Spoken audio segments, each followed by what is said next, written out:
Hello everyone, I am CP Jadon, your UGC Net Management faculty, and today we are going to learn about workforce diversity and whistle blowing. And उससे पहले थोड़ा सा recall करते हैं कि previous lecture में हमने क्या किया था। प्रीवियस लेक्चर में हमने देखा था कि स्ट्रेस क्या होता है, स्ट्रेस को कैसे मैनेज करना चाहिए, इसके हमने डिफरेंट डिफरेंट तरीके भी देखे थे। और हमने देखा था यू स्ट्रेस क्या होता है, डिस स्ट्रेस क्या होता है। यू स्ट्रेस एक पॉजिटिव स्ट्रेस होता है एंड डिस स्ट्रेस एक नेगेटिव स्ट्रेस होता है। ठीक है, ऐसे हम डिफरेंट डिफरेंट कुछ तरीके देखे थे स्ट्रेस के कि उन्हें कैसे मैनेज किया जाए।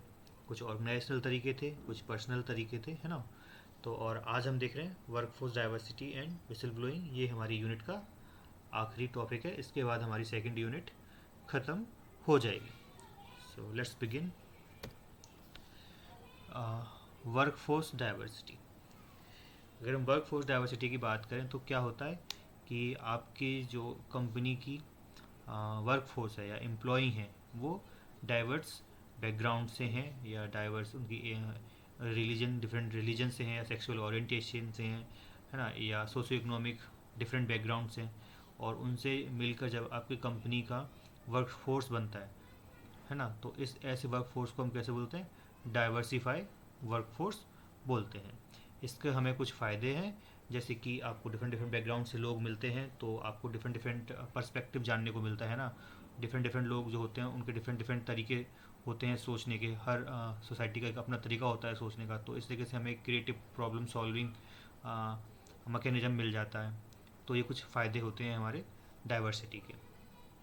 So workforce diversity refers to the inclusion of employee from various background, identity and characteristics within the organization. It goes beyond race and gender to include multiple dimensions such as gender, race, ethnicity, age, religion, sexual orientation, socioeconomic status, ability and disability, skill and experience. So हमारा work force diversity क्या होता है कि जब हम ये factors पढ़ रहे हैं ना, gender, race, religion, sexual orientation, socio economic status या स्किल एंड एक्सपीरियंस, इन सब के बेसिस पे जब हम एक वर्क फोर्स तैयार करते हैं तो उसे बोलते हैं हम diversify work force. In today global global and inclusive environment, workforce diversity is seen as strength that bring multiple perspective to the organisation. और जब हमारी कंपनियां जब इतनी बड़ी हो गई हैं, है ना, और तो उनको क्या है, डिफरेंट डिफरेंट बैकग्राउंड से लोग भी चाहिए होते हैं और उनको बहुत ज़्यादा स्किल्ड लेबर की ज़रूरत होती है ना।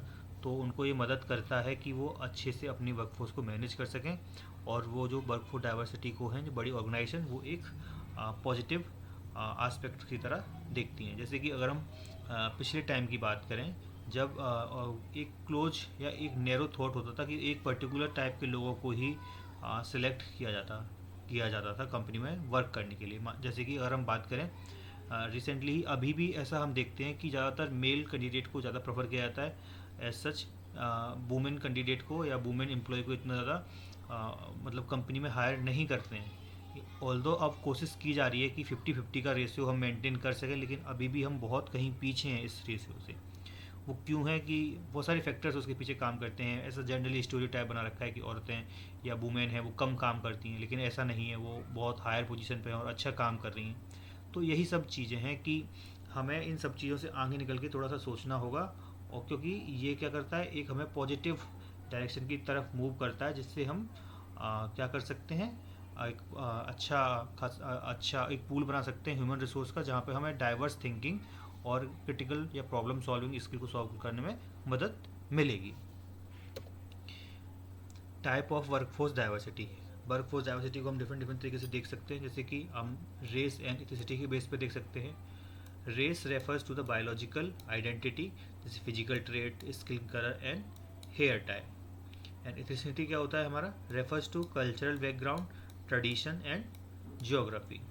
ये हमारे दो तरीके होते हैं डाइवर्सिटी के, जहाँ पे रेस क्या होता है हमारा, आप फिजिकल ट्रेट या स्किन कलर या जो अपर सरफेस चीज़ें हैं उनको देखकर आप बता सक रहे हैं किसी इंसान के बारे में। वही एथनिसिटी होता है कि आप किस बैकग्राउंड से हैं, आपके ट्रेडिशन क्या है एंड जियोग्राफी क्या है। वहीं एज ग्रुप कैसे डाइवर्सिटी का हिस्सा है। आज जो है डिफरेंट डिफरेंट एज ग्रुप के लोग होते हैं किसी ऑर्गेनाइजेशन में, है ना, जैसे कि जेनजी हो गए या मिलेनियल्स हो गए, है ना, अब तो बेबी बूमर भी हो गए हैं, जेन अल्फ़ा, सॉरी बेबी बूमर तो पहले थे, जेन अल्फ़ा की बात हम देखें ना, अब जेन बीटा भी शुरू हो जाएगा 2025 से। तो ये जेन बीटा तो काफ़ी टाइम बाद खैर वर्क फोर्स का हिस्सा बनेगा, लेकिन जो जेन अल्फ़ा है शायद वो आज से 10 या 15 साल बाद, 10 साल ऑन एन एवरेज वो वर्क फोर्स का हिस्सा बन जाएंगे, है ना। तो डिफरेंट डिफरेंट जब जनरेशन से लोग आते हैं तो उनके डिफरेंट डिफरेंट वैल्यू सेट होते हैं, उनके सोचने का तरीका अलग होता है। जैसे कि हम अभी जो वर्क फोर्स में एंटर करें वो कौन लोग हैं, जेन जी हैं, है ना। तो ये लोग मिलेनियल से थोड़ा सा एडवांस हैं टेक्नोलॉजी को लेते हुए, है ना, ये टेक्नोलॉजी को लेके इतना ज़्यादा कॉन्शियस नहीं है। वहीं जो मिलेनियल्स हैं वो प्राइवेसी, डेटा सिक्योरिटी, इन सब चीज़ों को लेके बहुत ज़्यादा सोचते हैं। तो ऐसे ही होता है कि डिफरेंट डिफरेंट एज ग्रुप होते हैं, उनके अपने different different point of view होते हैं। फिर है हमारा जेंडर आइडेंटिटी। जेंडर आइडेंटिटी जैसे कि मेल फीमेल हो गए, अब उनसे हम एक स्टेप आगे फर्दर निकल के बात कर रहे हैं तो बहुत से ट्रांसजेंडर्स है ना, या फिर नॉन बाइनरी जेंडर क्यूर लोग हो गए, क्योर लोग हो गए। तो ये सब क्या है कि हम डिफरेंट डिफरेंट जो जेंडर आइडेंटिटी के लोग अपने आप को आइडेंटिफाई कर रहे हैं उनको भी हम वर्कफोर्स का हिस्सा बना रहे हैं। और हम बात करें सेक्सुअल ओरिएंटेशन की, सेक्सुअल ओरिएंटेशन जैसे हेट्रोसेक्सुअल, होमोसेक्सुअल या बाइसेक्सुअल, इन सब लोगों को भी हम इंक्लूड कर रहे हैं अपनी ऑर्गेनाइजेशन में, जिससे कि लोग अपने आप को एक्सप्रेस कर सकें बिना किसी फियर के। फिर है हमारा फिजिकल एबिलिटीज़ एंड डिसेबिलिटीज़।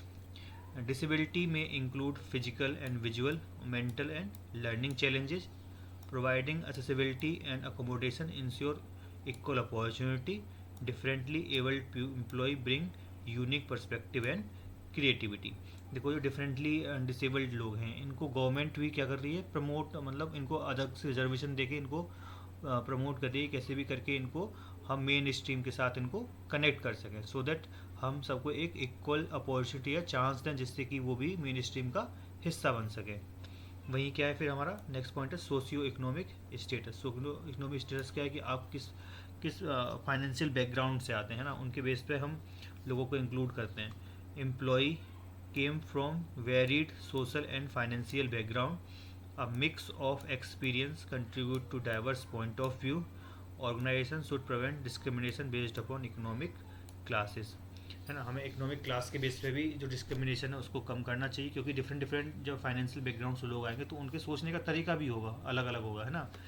जो मतलब वीकर सेक्शन से जो लोग होंगे उनको अच्छा रिसोर्स को मैनेज करना आता होगा, है ना, वो कम खर्चे में, कम रिसोर्स में भी अच्छा आउटपुट दे सकते हैं, या कुछ और तरीके भी हो सकते हैं। इसीलिए जो हमारे डिफरेंट डिफरेंट बैकग्राउंड से लोग आ रहे हैं, फाइनेंशियल बैकग्राउंड से, उनको भी हमें अपने वर्क फोर्स का हिस्सा बनाना चाहिए। तो ये कुछ हमारे वर्क फोर्स डाइवर्सिटी के एग्जाम्पल्स थे, और यही क्वेश्चन अगर पुटअप किया जाएगा तो वो यहीं से जाएगा, वो आपको 3 या 4 ऑप्शन देंगे और इनमें से पूछ लेंगे कि ये कौन कौन से वर्क फोर्स डाइवर्सिटी के टॉपिक हैं और कौन से नहीं है, तो उनको हमें आइडेंटिफाई करना आना चाहिए। ये क्वेश्चन पुट होगा तो यहीं से होगा।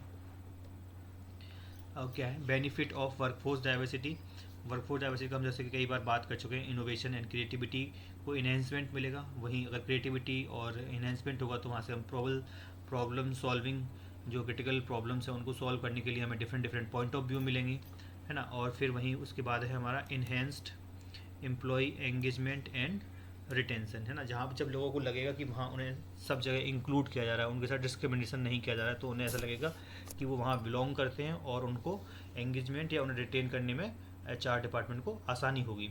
बेटर कंपनी रेपुटेशन, जब आप डिफरेंट डिफरेंट बैकग्राउंड्स के लोग को हायर करते हैं तो ये कंपनी के जो एक पॉजिटिव इमेज या पॉजिटिव ब्रांड बिल्डिंग होती है, जिससे कि लोगों को लगता है कि ये कंपनी अच्छा काम कर रही है, इनके साथ हमें जुड़ना चाहिए।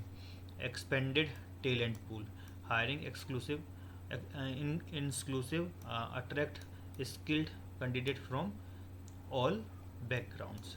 तो ये कुछ हमारे बेनिफिट्स हैं वर्कफोर्स डाइवर्सिटी के। अगर हम वही बात करें चैलेंजेस क्या फेस करते हैं हम वर्कफोर्स डाइवर्सिटी को जब मेंटेन करना चाहते हैं, तो रेजिस्टेंस टू चेंज। कुछ लोग ऐसे होते हैं कि जो रजिस्ट करते हैं कि आप उन लोगों को क्यों हायर कर रहे हैं, वो अच्छे नहीं है या वो सही से काम नहीं करेंगे, है ना। तो जो आपके ऑलरेडी वर्किंग, जो ऑलरेडी आपकी एग्जिस्टिंग वर्क फोर्स है वो थोड़ा सा इसको लेके अपोज कर सकती है। कम्युनिकेशन बैरियर वहाँ पे अराइज हो सकते हैं, क्योंकि जब डिफरेंट डिफरेंट बैकग्राउंड के लोग आएंगे तो उनके जो वैल्यू सिस्टम है वो भी अलग होगा, है ना। उनके जो कल्चर होंगे वो भी अलग होगा, लैंग्वेज भी अलग होगी, है ना, उनका इंटरेक्शन करने का तरीका अलग होगा, तो वहाँ पे कम्युनिकेशन बैरियर भी अराइज हो सकते हैं। ठीक है, पोटेंशियल फॉर कॉन्फ्लिक्ट, जब कम्युनिकेशन सही से नहीं होगा, है ना, और वो डिफरेंट डिफरेंट वैल्यू बैकग्राउंड से आए तो उनके वैल्यू सिस्टम भी अलग होंगे, तो ऐसे सिचुएशन में क्या होगा कि लोग अपनी बात को सही से कन्वे भी नहीं कर पा रहे होंगे और उनके वैल्यू सिस्टम भी अलग हैं, तो उस वजह से क्या हो सकता है कि एक कॉन्फ्लिक्ट की सिचुएशन क्रिएट हो सकती है। इंश्योरिंग इक्वल अपॉर्चुनिटी, अब यहाँ पे एचआर डिपार्टमेंट का काम थोड़ा सा इंक्रीज कर जाता है, क्योंकि उनको हर बैकग्राउंड के लोगों को इक्वल अपॉर्चुनिटी देनी है ना, तो वहाँ पे उनको फेयर ट्रीटमेंट देना है, तो इस तरीके की जब बहुत सारा उन पर वर्कलोड इंक्रीज हो जाता है कि उन्हें हर किसी को इक्वली एंड फेयर तरीके से ट्रीट करना, तो उन्हें हर चीज़ को बहुत ही सावधानी से करना होता है। तो ये कुछ चैलेंजेस हैं हमारे वर्कफोर्स डाइवर्सिटी को मैनेज करने में। इसकी बेस्ट प्रैक्टिसेस क्या है हमारी? Develop and communicate a clear diversity and inclusion policy, जो आपकी इंक्लूजन पॉलिसी है वो सबको सही से बिल्कुल पता होनी चाहिए। Provide diversity training to build awareness and sensitivity, हमने देखो सेंसिटिविटी ट्रेनिंग की भी बात की थी, जहाँ पर हमने बात की थी कि लोगों को एक सेंसिटिविटी ट्रेनिंग दी जाती है जिससे कि वो और दूसरे लोगों के बारे में कैसे बिहेवियर करना है वर्क प्लेस पर उसके बारे में वो सीखते हैं, है ना। ये हमने ऑफ जॉब ट्रेनिंग पर बात किया था इसके बारे में।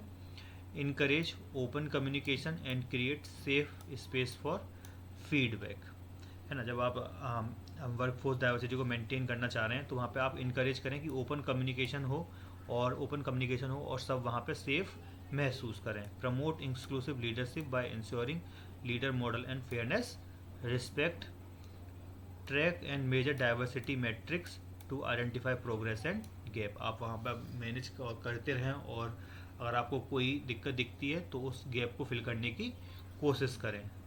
Celebrate diversity by recognising contribution of people from different varied backgrounds, तो ये कुछ प्रैक्टिसेस हैं जो हमें अपनानी चाहिए, जिसके बेस पर हम क्या कर सकते हैं, अच्छे से डाइवर्सिफाई वर्कफोर्स है उसको मैनेज हम कर सकते हैं। तो ये कुछ हमने देख लिया कि वर्कफोर्स डाइवर्सिटी क्या होता है ना।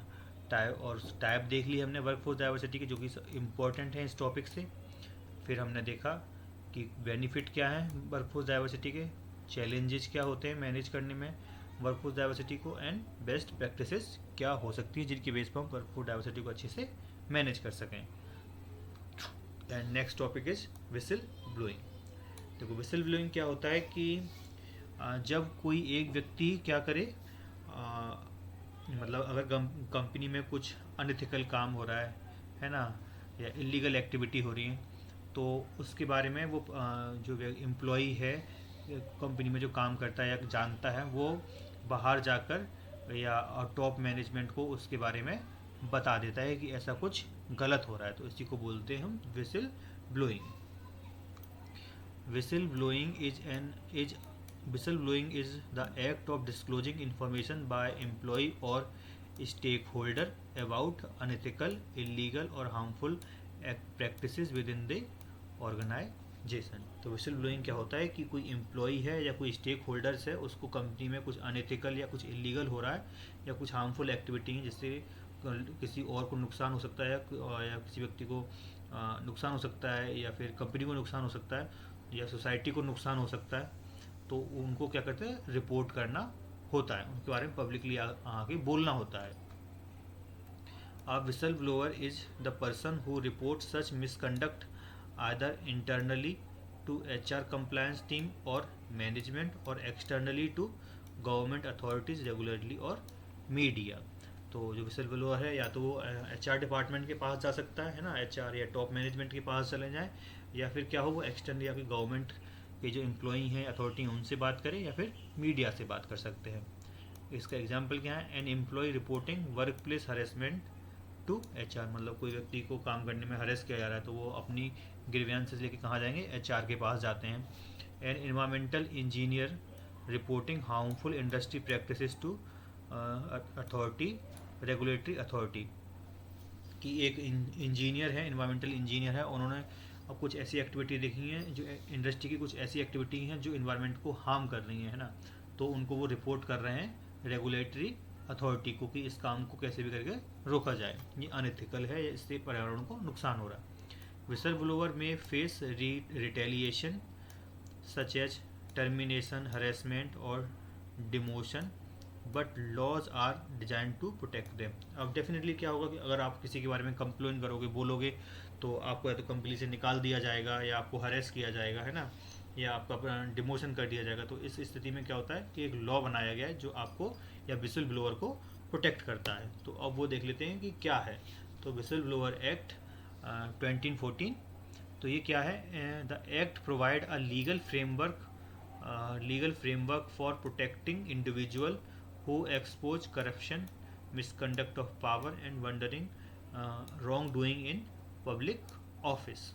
तो इसके क्या हैं, कुछ प्रोविजंस हैं, इसके की प्रोविजंस हैं, उनके बारे में जान लेते हैं हम। Scope of complain, legislation of corruption, misuse of power, discretion by any public servant. तो आप क्या कब आप कंप्लेन कर सकते हैं? या तो कोई करप्शन हो रहा हो, या कोई पावर का मिसयूज कर रहे हो, है ना, या पब्लिक सर्वेंट कोई पैसे ले रहे हैं ज़बरदस्ती, अपनी पावर का गलत इस्तेमाल कर रहे हैं, या कहीं भी है कोई भी ऑर्गेनाइजेशन है वहाँ पे ऐसा हो रहा है, तो आप कंप्लेन कर सकते हैं।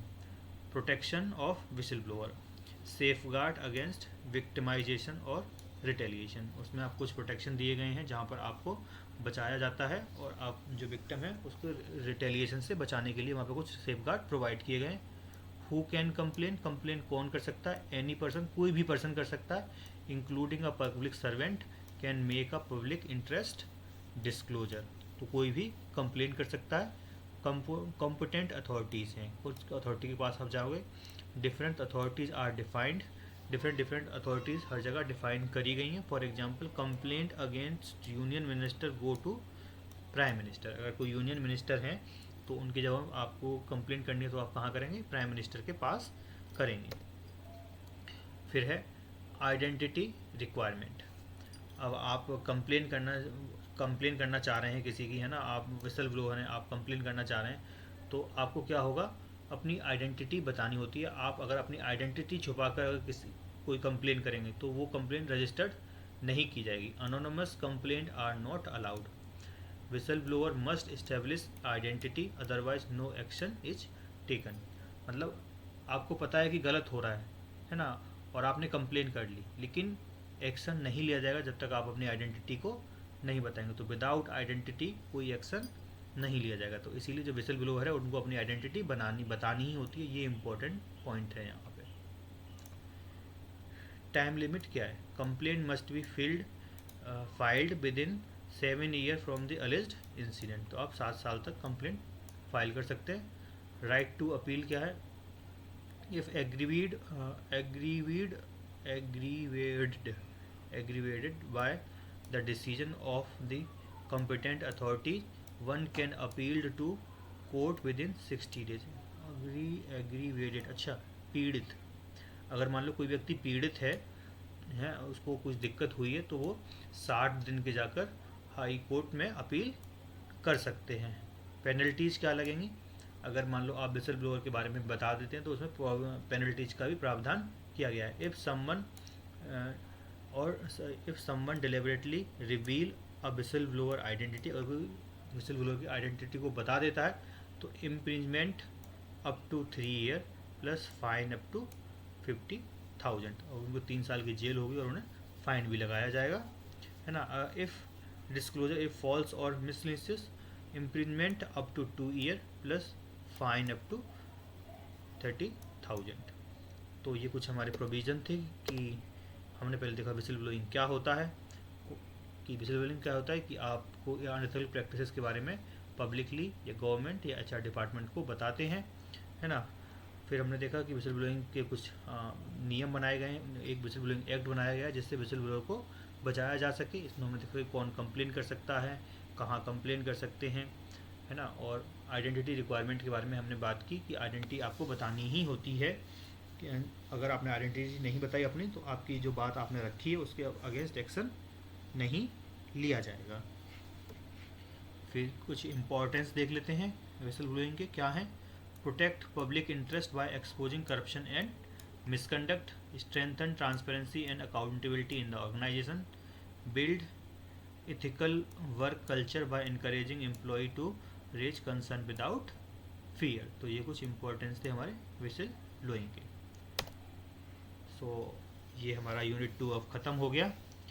अब हम जैसे देख पा रहे हैं कि हम इसमें से ऑलमोस्ट सारे टॉपिक ख़त्म कर लिए हैं। जैसे ऑर्गेनाइजेशन बिहेवियर क्या होता है, हमने इसकी significance and different different theories देखी, जहाँ हमने थ्योरी एब्सोल्यूट टेलर की थ्योरी थी, है ना, theory X Y, theory Z given by Ouchi, है ना, विलियम आउच। तो हमने वो थ्योरीज देखी थी। फिर हमने पर्सनैलिटी के बारे में काफ़ी डिटेल में स्टडी किया था, डिफरेंट डिफरेंट पर्सनैलिटी की थ्योरीज भी हमने स्टडी करी। परसेप्शन क्या होता है, वैल्यू क्या होता है, एटीट्यूड, लर्निंग एंड मोटिवेशन, मोस्लो की थ्योरी, है ना, हेल्सबर्ग की थ्योरी, वो सब हमने यहाँ पे स्टडी कर ली, काफ़ी डिटेल में देखा था हमने। फिर ग्रुप बिहेवियर के बारे में भी देखा, टीम बिल्डिंग क्या होता है ना, और वहाँ हमने मेथड भी देखे थे 4 की, इनफॉर्मल ग्रुप कैसे फॉर्म होते हैं, नॉर्टन मेथड, नॉर्टन मेथड था, है ना, और हमारा बैलेंस थ्योरी थी। तो ये सब हमने वहाँ देखे थे। फिर लीडरशिप स्टाइल्स के बारे में हमने बहुत अच्छे से पढ़ा था। कुछ बिहेवियरल लीडर होते हैं, है ना, कुछ सिचुएशनल लीडर होते हैं, या क्लासिकल, या हमारे थे कौन से थे, ग्रेट मैन थ्योरी, वो लीडरशिप स्टाइल हमने काफ़ी वहाँ डिटेल में स्टडी करे थे। फिर group dynamics and interpersonal behaviour, ये भी हमने देखा। ट्रांजेक्शनल एनालिसिस भी हमने देखी थी, जहाँ पे हमने बात की थी जौहरी विंडो की, है ना, और डिफरेंट डिफरेंट ईगो स्टेजेस की बात की थी हमने। तो वो सब ट्रांजेक्शनल बिहेवियर का हिस्सा थे हमारे, है ना। एरिक बर्नी की थ्योरी हमने यहाँ देखी थी। फिर हमारा ऑर्गेनाइजेशनल कल्चर एंड क्लाइमेट के बारे में हम बात कर चुके थे। लॉन्ग टर्म के लिए होता है क्लाइमेट, शॉर्ट टर्म होता है, मूड को बताता है ना। वर्क फोर्स डाइवर्सिटी हमने अभी काफ़ी देखा। Cross culture organisational and behaviour. फिर हमने इमोशनल स्ट्रेस मैनेजमेंट के बारे में कल मतलब प्रीवियस लेक्चर में देखा था। ऑर्गेनाइजेशनल जस्टिस हमने कहाँ स्टडी किया था, इक्विटी थ्योरी में, जब हम इक्विटी थ्योरी स्टडी कर रहे थे पर्सनैलिटी की, वहाँ हमने देखा था कि ऑर्गेनाइजेशनल जस्टिस 3 तरीके का होता है। हमने विसिल ब्लोइंग के बारे में अभी जस्ट पढ़ा है। तो ये हमारा पहला पार्ट था हमारे यूनिट का। सेकंड पार्ट में क्या था, ह्यूमन रिसोर्स एंड मैनेजमेंट। जैसे हमने कॉन्सेप्ट एंड पर्सपेक्टिव्स देखे थे, डिफरेंट डिफरेंट मॉडल्स भी देखे थे हमने, है ना, 3 मॉडल थे हमारे। और फिर इन्फ्लुएंस एंड रिसेंट ट्रेंड्स के बारे में ही बात की थी, over the period of time कैसे डेवलप हुआ है HRM department. Human resource planning के बारे में बात की थी। रिक्रूटमेंट एंड सिलेक्शन क्या होता है, ये पॉजिटिव होता है, ये नेगेटिव मेथड होते हैं। Induction and training and development, job analysis and job evaluation and compensation management. तो हम ये सारा सिलेबस अपनी वीडियो में ऑलमोस्ट डिस्कस कर चुके हैं। आप एक बार इसको और अच्छे से देखिएगा, जहां आपको दिक्कत हो आप कमेंट करें, हम उसके बारे में डिस्कस करेंगे। और आप अब क्वेश्चन लगाना शुरू करें, और कहीं दिक्कत आती है तो आप कमेंट करें, हम क्वेश्चन को अगले वीडियो में ज़रूर डिस्कस कर लेंगे। तो हम अपनी अब तक 2 यूनिट ख़त्म कर चुके हैं, अब हम नेक्स्ट यूनिट स्टार्ट करेंगे, 3rd unit. So thank you.